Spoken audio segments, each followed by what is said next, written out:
Hello everyone, welcome back to my YouTube channel.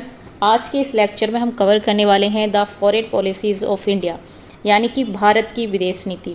देखिए, भारत की विदेश नीति को हम कैसे कवर करने वाले हैं, उससे पहले मैं आप लोगों को बता देती हूँ कि ये जो भारत की विदेश नीति है, ये हम ये हमारी बुक्स है पॉलिटिकल साइंस, और इसमें हमारी 3 यूनिट दे रखी हैं, concept and ideology, public administration and international relation. और ये बुक हमारी किसकी है? VL Fadia and Kuldeep Fadia. ठीक, इस बुक का जो भी मटेरियल है, यानी कि इसका जो कंटेंट है, वो मैं आप लोगों को दिखा देती हूँ। देखिए, हम 3rd यूनिट पढ़ेंगे अभी, इंटरनेशनल रिलेशन, क्योंकि first unit ideology and concept मैं ऑलरेडी आपको करा चुकी हूँ, पवेट भी आपको करा चुकी हूँ। ये जो इंटरनेशनल रिलेशंस है, इसमें अगर आप देखेंगे तो ये सारा कंटेंट दे रखा है। अब आपको ये देखना है कि आपके सिलेबस में कौन कौन सा है, यानी कि आप किस एग्ज़ाम की तैयारी कर रहे हैं। जिस एग्ज़ाम की भी आप तैयारी कर रहे हैं, उसमें आप अपना सिलेबस चेक कीजिएगा और देखिएगा उसमें ये सारे टॉपिक हैं या नहीं हैं। तो एक ऐसा टॉपिक मैं लेकर आई हूँ जो कि हमारे ऑलमोस्ट सारे एग्ज़ाम में पूछा जाता है, वो है हमारे भारत की विदेश नीति। ठीक, और इस विदेश नीति को हम थियोरिटिकल वे में नहीं पढ़ेंगे, बल्कि हम कैसे पढ़ेंगे? ऑब्जेक्टिव टाइप क्वेश्चन के बेस पे पढ़ेंगे।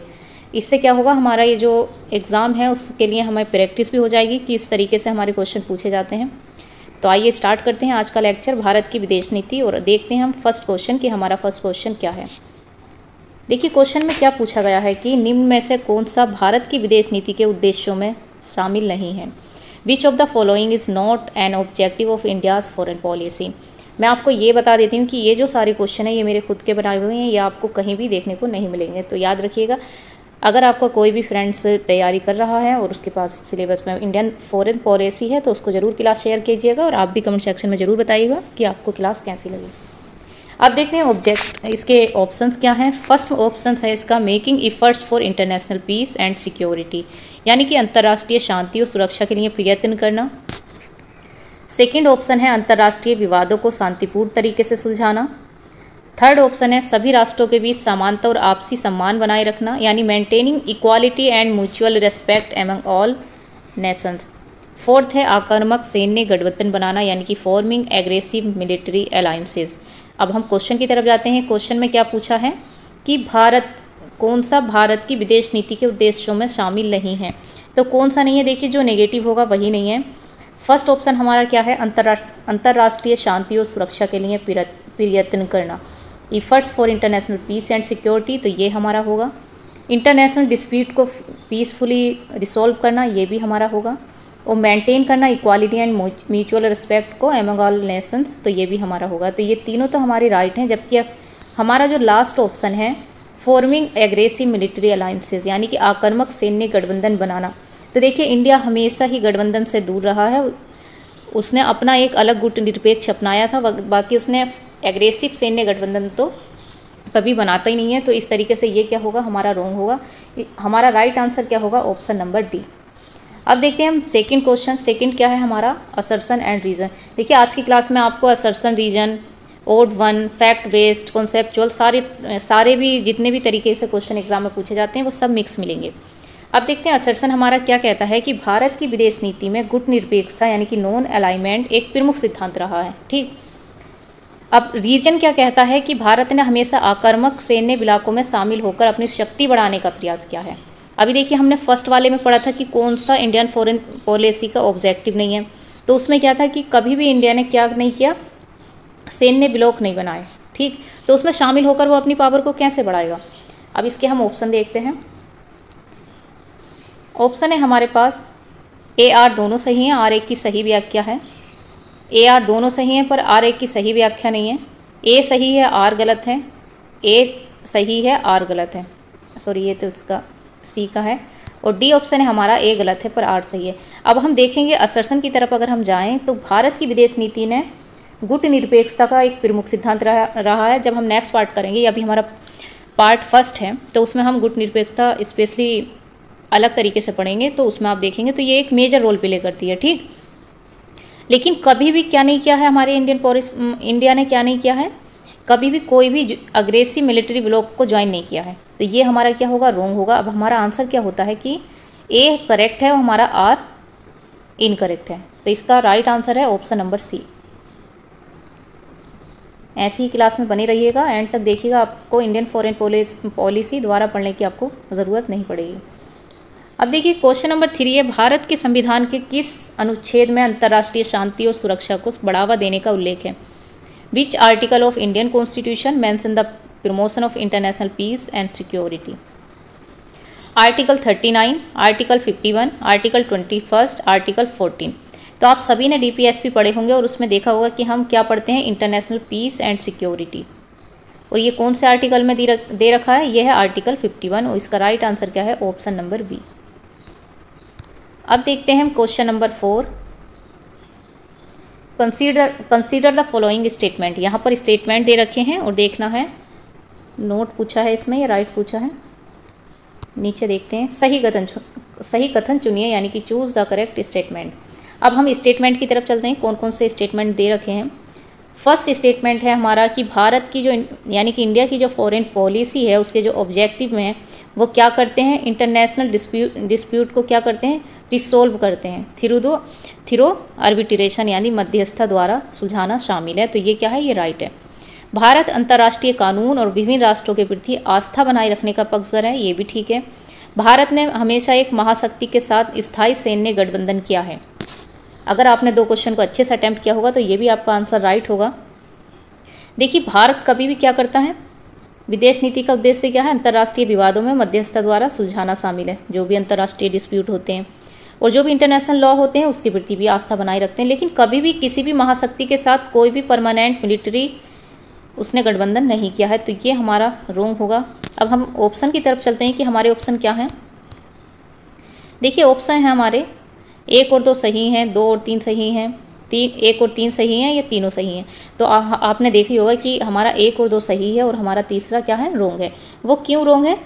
क्योंकि इंडिया ने कभी भी क्या नहीं किया है, permanent military alliance with only one super power, किसी भी सुपर पावर के साथ ज्वाइन नहीं किया है। आई होप ये क्लियर हुआ होगा। अब देखते हैं हम क्वेश्चन नंबर 5। नीति निर्माण में गुट निरपेक्षता यानी कि नॉन अलाइनमेंट का मूल उद्देश्य क्या है?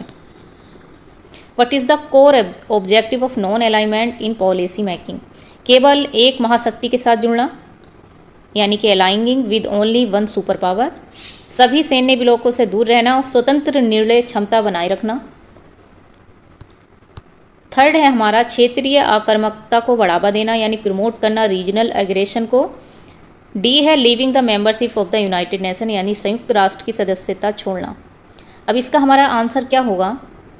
हमारी जो गुट निरपेक्षता है, नॉन अलाइनमेंट है, इसका जो मूल उद्देश्य है वो क्या है, एक सेकेंड, कि सभी सैन्य ब्लॉकों से दूर रहना यानी जो भी गठबंधन हैं उनसे दूर रहना और स्वतंत्र निर्णय क्षमता बनाए रखना।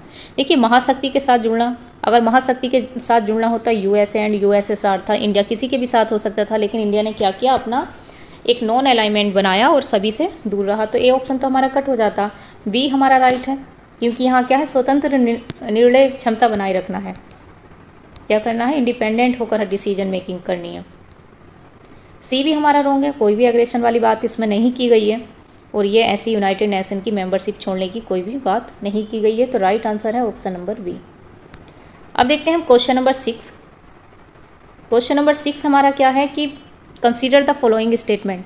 भारत की विदेश नीति में उपनिवेशवाद और जातीयवाद का विरोध प्रमुख सिद्धांत रहा है, यानी कि opposition to colonialism and racism has been the main principle in India's foreign policy. Second है भारत ने संयुक्त राष्ट्र संघ की गतिविधियों में सक्रिय भागीदारी की है, यानी जो भी यूनाइटेड नेशन में जो भी एक्टिविटीज़ होती हैं उसमें इंडिया ने क्या किया है, एक्टिवली पार्टिसिपेट किया है, ये भी सही है। थर्ड है भारत ने हमेशा एक ही सैन्य ब्लॉक के साथ स्थायी गठबंधन किया है, तो ये क्या है, ये रॉन्ग है।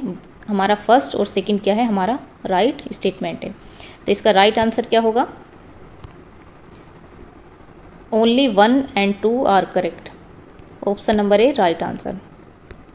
अब देखते हैं हम क्वेश्चन नंबर 7, ये है हमारा असर्शन एंड रीजन। भारत ने विश्व शांति और निरस्त्रीकरण के प्रयासों का समर्थन किया है, यानी कि India has supported effort for world peace and disarmament. Reason हमारा क्या है कि भारत मानता है कि वैश्विक निरस्त्रीकरण के अंतर्राष्ट्रीय सुरक्षा और विकास को बढ़ावा मिलेगा। India believe that global डिसआर्मामेंट will promote international security and development. अब देखते हैं हम इसका ऑप्शन देखते हैं। ए आर दोनों सही हैं, आर ए की सही व्याख्या है, यानी कि A and R true, R is the correct explanation of A एक second, A and R true but R is not correct explanation of A true, R false, A false, R true. तो इसका right answer क्या होगा? इसका right answer होगा option number A. Option number A क्यों होगा? देखिए दोनों करेक्ट हैं और दोनों ही करेक्ट एक्सप्लेनेशन ऑफ ए भी है, क्योंकि इंडिया सपोर्ट करता है वर्ल्ड पीस एंड डिज़ार्मामेंट को, इसके इफ़र्ट को, क्योंकि इंडिया क्या मानता है कि जो भी ग्लोबल डिज़ार्मामेंट है वो प्रमोट करेगा किस चीज़ को? International peace and security and development को। अब देखते हैं क्वेश्चन नंबर 8। क्वेश्चन नंबर 8 है हमारा, भारत में कौन सा which of the following is not a determinant of India's foreign policy, निम्न में से कौन सा भारत की विदेश नीति के निर्माण के तत्वों में शामिल नहीं है? अब देखते हैं हम ऑप्शन की तरफ जाते हैं। हिस्टोरिकल ट्रेडिशंस यानी कि ऐतिहासिक परंपराएं, जियोग्राफिकल लोकेशन भौगोलिक स्थिति, उपनिवेशवाद का विरोध अपोजिशन टू कॉलोनियलिज्म, व्यक्तिगत शौक यानी कि पर्सनल हॉबीज़। तो इसका राइट आंसर क्या होगा? कौन सा नहीं है? देखिए हिस्ट्री भी है, ज्योग्राफी भी है और कॉलोनियलिज्म का अपोजिशन भी है, यानी उपनिवेशवाद का विरोध भी किया गया है। लेकिन डी जो हमारा ऑप्शन है पर्सनल हॉबीज़, इसमें कुछ भी नहीं है। तो इसका राइट आंसर क्या होगा? Option number D. अब देखते हैं नेक्स्ट क्वेश्चन। नेक्स्ट है हमारा क्वेश्चन नंबर 9। भारत की विदेश नीति के अनुसार सांस्कृतिक आदान प्रदान का मुख्य उद्देश्य क्या है? What is the primary aim of culture exchange in India's foreign policy. अब देखते हैं option. Only to earn economic profit यानी कि केवल आर्थिक लाभ कमाना, आपसी समझ मित्रता और सहयोग बढ़ाना यानी कि प्रमोट करना, mutual understanding friendship and cooperation. C option है अन्य देशों की नीतियों में हस्तक्षेप करना, to interfere in policies of other nation. और डी ऑप्शन है हमारा ओनली टू अट्रैक्ट टूरिस्ट यानी केवल पर्यटक आकर्षित करना। तो इसका इंडियाज फॉरेन पॉलिसी का एक सेकेंड, कल्चर एक्सचेंज का क्या मतलब है? कि आपसी समझ मित्रता और सहयोग बढ़ाना। इसका राइट आंसर क्या होगा? Option number B. अब देखते हैं question number 10। Doctor BP Dutt के अनुसार भारत की विदेश नीति के निर्माण को प्रभावित करने वाले प्रमुख कारक कौन से हैं? According to V R Dutt, which are the main factor influencing the making of India's foreign policy. अब देखते हैं हम ऑप्शन। ऑप्शन है ऐतिहासिक परंपरा, भौगोलिक स्थिति, अनुभव यानी कि history, tradition, geographical location, experience. B option है economic development, military strength, population. C है cultural exchange, tourism, technical cooperation. और डी है हमारा ट्रेड, एजुकेशन, स्पेस प्रोग्राम। तो ये जो है बीपी, इनका नाम याद रखिएगा। एक सेकेंड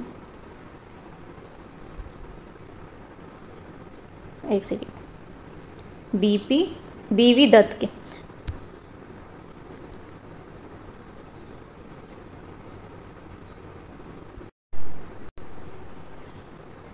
डॉक्टर बीवी दत्त, तो इन्होंने क्या बताया है? विदेश नीति को प्रभावित करने वाले कारक बताए हैं और उसी के बारे में क्वेश्चन पूछा गया है। अब ऑप्शन जो है ए बी सी डी हमने देख लिए हैं, तो इसका जो राइट आंसर होगा वो होगा ऑप्शन नंबर ए। अगर एग्जाम में आपसे पूछ लिया जाए कि ए बी दत्त ने कौन कौन से बताए हैं, तो हिस्ट्री बताई है, ज्योग्राफिकल लोकेशन बताई है, एक्सपीरियंस बताए हैं। ठीक, अब देखते हैं क्वेश्चन नंबर 11। इसमें पूछा गया है कंसीडर द फॉलोइंग स्टेटमेंट दे रखे हैं 1 2 3। फर्स्ट है नेपोलियन के अनुसार विदेश नीति का निर्धारण भूगोल द्वारा होता है, यानी कि according to Napoleon foreign policy is the determined by geography. B option है भारत की सामरिक स्थिति हिंद महासागर में इसकी विदेश नीति को प्रभावित करती है। भारत की विदेश नीति हमेशा पूर्वी एशिया के साथ सैन्य गठबंधन पर आधारित है। देखिए भारत की विदेश नीति जो है कभी भी किसी भी गठबंधन पर आधारित नहीं है, ये याद रखिएगा। फर्स्ट और सेकंड इसका राइट होगा। अब देखते हैं ऑप्शन की तरफ। ऑप्शन है हमारा केवल 1 और 2 सही है, बाकी रॉन्ग है। तो इसका राइट आंसर क्या है? ऑप्शन नंबर ए। अब देखते हैं हम नेक्स्ट क्वेश्चन। नेक्स्ट है क्वेश्चन नंबर 12। देखिए क्वेश्चन करने से पहले मैं आपको बता देती हूँ कि जो भी इंडियन फॉरेन पॉलिसी की, एक सेकेंड हम इसमें बताते हैं कि जो भी इंडियन फॉरेन पॉलिसी की क्लासेस होंगी उसकी एक प्ले लिस्ट बनी है, और वो प्ले लिस्ट आप चैनल पर जाएंगे तो आपको इजीली मिल जाएगी, और ये क्लास भी आपको वहीं पर मिल जाएगी, तो आप इजीली वहाँ से देख सकते हैं। और अगर आपको ये PDF चाहिए तो आप टेलीग्राम चैनल ज्वाइन करिएगा, वहाँ पे आपको ये टेलीग्राम पर PDF भी मिल जाएगी। और मैं डेली यूट्यूब की पोस्ट होती है वहाँ पर मैं क्विज़ डालती हूँ, 5 क्विज़। जब तक आपका एग्ज़ाम होता है आप उसको भी प्रैक्टिस कीजिएगा। क्वेश्चन क्या था हमारा, असर्शन एंड रीज़न है। भारत की विदेश नीति में हिंद महासागर को शांतिपूर्ण क्षेत्र बनाए रखने का उद्देश्य है। India's foreign policy aims to maintain the Indian ocean as peaceful zone. Reason है, भारत का मानना है कि इस क्षेत्र में महाशक्तियों की गतिविधियों से उसकी सुरक्षा को कोई खतरा नहीं है। अब देखते हैं हम ऑप्शन क्या है हमारे। ए आर दोनों सही हैं, आर एक की सही व्याख्या है। ए आर दोनों सही हैं पर आर एक की सही व्याख्या नहीं है। ए सही है, आर गलत है। ए गलत है पर आर सही है। अब हमने इसमें क्या देखा है कि इसमें लिखा है आर में कि इस क्षेत्र में महाशक्तियों की गतिविधियों से उसकी सुरक्षा को कोई खतरा नहीं है। तो देखिए ऐसा बिल्कुल भी नहीं है, हर जगह किसी ना किसी सुपर पावर से हमें खतरा होता है इंडिया की सिक्योरिटी को। तो ये आर जो है हमारा गलत है और ए हमारा सही है। तो इसका राइट आंसर क्या है, ऑप्शन नंबर सी। अब देखते हैं क्वेश्चन नंबर 13। निम्न में से कौन सा भूगोल से संबंधित वह पहलू नहीं है जो भारत की विदेश नीति को प्रभावित करता है। Which of the following is not का याद रखिएगा। Geographical factor influencing India's foreign policy, strategic location, maritime boundaries, mountain boundaries, personal political ideology. तो देखिए पर्सनल जैसी तो कोई चीज़ है ही नहीं, यहाँ पर हम पूरे इंडिया की बात कर रहे हैं तो वहाँ पर्सनल तो कुछ हो ही नहीं सकता। तो ये सब क्या करते हैं, इन्फ्लुएंस करते हैं। और बाकी डी जो है हमारा रॉन्ग है, तो ये हमारा राइट आंसर है। अब देखते हैं क्वेश्चन नंबर 14। शीत युद्ध के दौरान भारत की विदेश नीति का मुख्य उद्देश्य क्या था, यानी what was the main objective of India's foreign policy during the cold war. केवल अमेरिका के साथ गठबंधन करना, गठबंधन तो इंडिया ने किया ही नहीं था किसी के साथ, तो ये हमारा रॉन्ग होगा। केवल सोवियत संघ के साथ गठबंधन करना, ये हमारा रॉन्ग होगा। ये हम नेक्स्ट वाले पार्ट में करेंगे। गुट निरपेक्ष रहकर दोनों गुटों के साथ समान संबंध बनाए रखना, ये हमारा राइट होगा। किसी भी अंतर्राष्ट्रीय संगठन में भाग ना लेना, तो ये बिल्कुल रॉन्ग होगा। तो हमारा राइट आंसर क्या होगा, ऑप्शन नंबर सी। क्या पूछा, एक मिनट।